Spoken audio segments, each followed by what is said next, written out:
नमस्कार, मी देवा चपटे. आपलं DC9 मराठी न्यूजमध्ये सर्वांचं स्वागत आहे. नांदेड महानगरपालिका निवडणुकीची रणधुमाळी सुरू आहे आणि आपल्यासोबत प्रभाग क्रमांक 17चे उमेदवार एकंदरीत पाहायला गेलं तर ते आता शिवसेनेकडून लढत आहेत. काही कार्यकाळ अशोकराव चव्हाण यांचे सहकारी, निकट सहकारी म्हणून त्यांना ओळखलं जात होतं. अशोकराव चव्हाण यांनी तुमचा पत्ता कट केलाय, पण शिवसेनेने संधी दिली. काय सांगा? मी राज्याचे उपमुख्यमंत्री एकनाथ शिंदे साहेब त्यांचा अत्यंत आभारी आहे. 1 तासाच्या आत मला त्यांनी उमेदवारी दिली.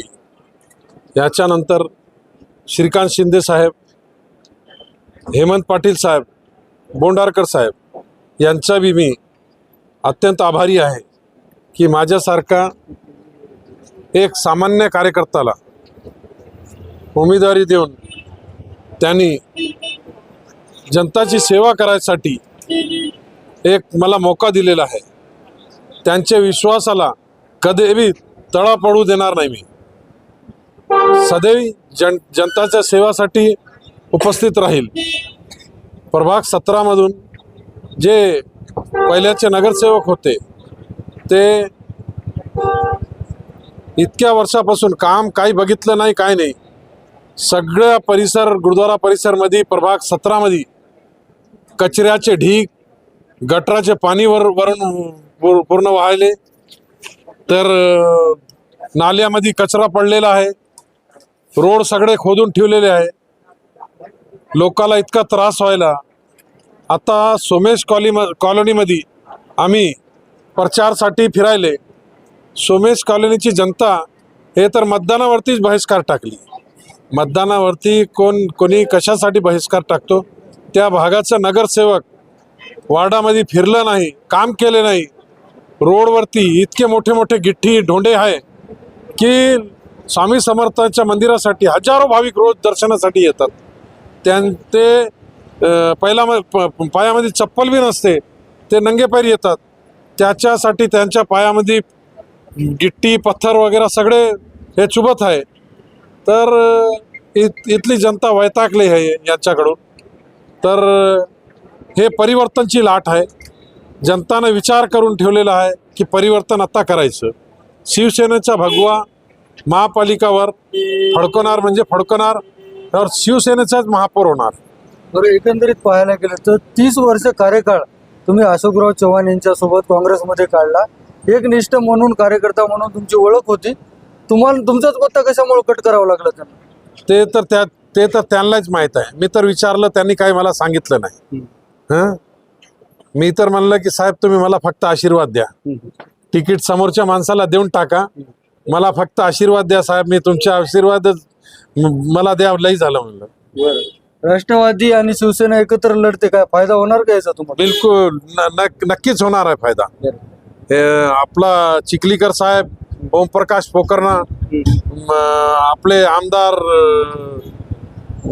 हंबर्डे साहेब, मोहनराव हंबर्डे, भास्करराव दादा, माजी मंत्री, तर हे सोबत आमच्या हेमंत पाटील तुमच्या प्रचारासाठी स्वतः मैदानात उतरलेले पाहायला बिलकुल. हेमंत पाटील, बोंडारकर साहेब हर ठिकाणी मिटिंगा लावायले, सगळ्याला फोनवरती बोलायले आमच्यासाठी. शिवसेनेची पद्धतच आहे. आमदार असो की मंत्री असो, ते रस्त्यावरतीच राहतात. बरं, तुम्ही शिवसेनेचा कार्यकर्ता बी रस्त्यावरतीच राहतात. एक रस्त्याच्या माणसाला उचलून आमदार करतात, नगरसेवक करतात. शिवसेनेची हे स्टाईलच आहे. बरं, तुम्ही आता हेमंत पाटील यांच्यासोबत फिरताय, हेमंत पाटील तुमच्यासोबत प्रचारासाठी फिरतायत. तुम्ही काही कार्यकाळ अशोकराव चव्हाण सोबत राहिलात. हेमंत पाटील मुलाखतीमध्ये असं म्हणाले की जी महानगरपालिकेची जागा आहे ती बिल्डरच्या घशात टाकण्याचं काम अशोकराव चव्हाण यांनी केलं. ते मोठे नेते आहे, याचं उत्तर तेच देणार आहे. मी एक छोटासा सामान्य कार्यकर्ता आहे, हे उत्तर तेच देणार आहे. बरं, मग अशोकराव चव्हाण हे भाजपमध्ये राहून तुम्हाला मदत करायलीच काय? नाही, फक्त आशीर्वाद साहेबाचा भेटलेला आहे. बस इतकंच आहे की इतकी माझी निष्ठा होती. साहेबाचा आशीर्वाद माझ्या डोक्यावरती आहे. बस इतकंच आहे. मुख्यमंत्र्यांची सभा झाली, तुमची कधी होणार? मुख्यमंत्र्यांची सभा झाली, देवेंद्र फडणवीस यांची, एकनाथ शिंदे यांची सभा होणार आहे. एकनाथ शिंदे साहेबांची त्या दिवशीच तुम्ही मुलाखत घेतली तर हेमंत पाटील साहेबांना सांगितलं होतं की 12 तारखेला सभा एकनाथ शिंदे साहेबांची आहे. आम्ही बी वाट बघायला. वातावरण तर इतकं चांगलं आहे. प्रभाग 16 मध्ये 17 मध्ये आमचे आठीच्या 8 जागा निवडून येणार आहे दोघा प्रभागामध्ये. शिवसेने भाजपचे उमेदवार म्हणतात या प्रभागात आम्ही सगळे कामं केलेत, फक्त 10-20% राहिलेत, तेवढे करायचे. 10-20% झाले. 2008 वरती काम झालेले आहे याच्यामध्ये आपला सोमेश कॉलनीमध्ये. नगरसेवक कोणी चेहरा बी दाखवला नाही इकडं. तर आमच्या गुरुद्वारा भागामध्ये कचऱ्याचे ढीग दाखवले ना मी. तर सोशल मीडियावरती रोज मी बाईट टाकायलो ना. रोज सोशल मीडियावरती बाईट टाकायलो ना. आता बहिष्कार टाकलाय म्हणता या प्रभागातील नागरिकांनी काही, मग त्यांची काय मनधरणी केली आहे? त्यांना काय मनधरणी केली आम्ही. विश्वास दाखवला त्यांना की आम्ही तुमच्या नाही आले तर तुमचं काम नाही केलं तर 5 वर्षाच्या नंतर तुम्ही आम्हाला तुमच्या दारा समोर उभं टाकू देऊ ना.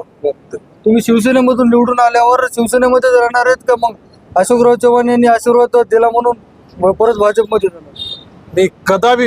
मी कुठं बी जाणार नाही. मी जिथं आहे जिथं बी राहिलं. पहिल्यांदा साहेबाकडे होतं एकनिष्ठ होतं. आता मी शिवसेनामध्ये आहे. मी एकनिष्ठ हेमंत भाऊ सोबत, एकनाथ शिंदे साहेबासोबत, श्रीकांत शिंदे साहेबासोबत एकनिष्ठ राहिलं.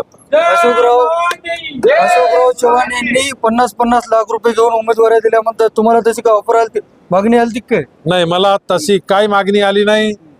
मला काय पैशासाठी काही म्हणलेलं नाही.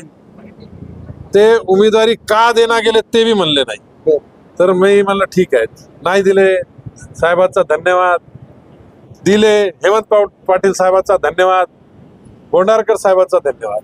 तुम्ही निवडून आल्याच्या नंतर या प्रभागातील सगळ्यात मोठा प्रश्न सोडवण्यासाठी सगळ्यात मोठा प्रश्न कोणता आहे आणि ते सोडवण्यासाठी हात घालणार आहात? सगळ्यात मोठा प्रश्न ह्या प्रभागामध्ये स्वच्छता घाणे हे गुरुद्वारा केंद्रबिंदू आहे. शीख धर्माची काशी मानली जातात. गुरु गोविंद सिंग यांचा आखरी स्थान हेच आहे. गुरु ग्रंथ साहेबांना गुरुतागदी इथंच दिलेली आहे. गुरुद्वारा प्रभागामध्ये इतकी गंदगी आहे. प्रभाग 17 मध्ये सगळीकडे इतकी गंदगी आहे. रोड, नाली, लाईट हे सगळं चकचकीत ठेवणार आहे.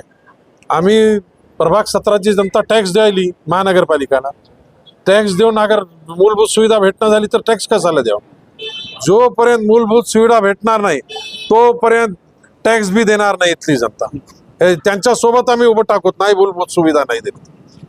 नक्कीच तर आपण पाहितलं असेल, एकंदरीत हे अशोकराव चव्हाण यांचे सहकारी म्हणून ओळखले होते, पण भाजपने अशोकराव चव्हाण यांनी संधी यांना दिली नाही. पण हेमंत पाटील असेल, शिवसेनेचे नेते असताल, त्यांनी याला संधी दिली. या संधीचं सोनं करणार आणि या प्रभागात चकचकीत करणार असं आश्वासन, अशी प्रतिक्रिया त्यांनी दिलेली पाहायला भेटते. येणाऱ्या काळामध्ये महानगरपालिकेवर शिवसेनेचाच भगवा फडकणार अशी देखील त्यांनी विश्वास दाखवलेला पाहायला भेटते. आता येणाऱ्या काळात जनता कोणाला संधी देणार आणि महापालिकेवर कोणाचा झेंडा फडकणार हे देखील पाहणं तितकंच महत्त्वाचं आहे. देवा चपटे, DC9 मराठी न्यूज, नांदेड.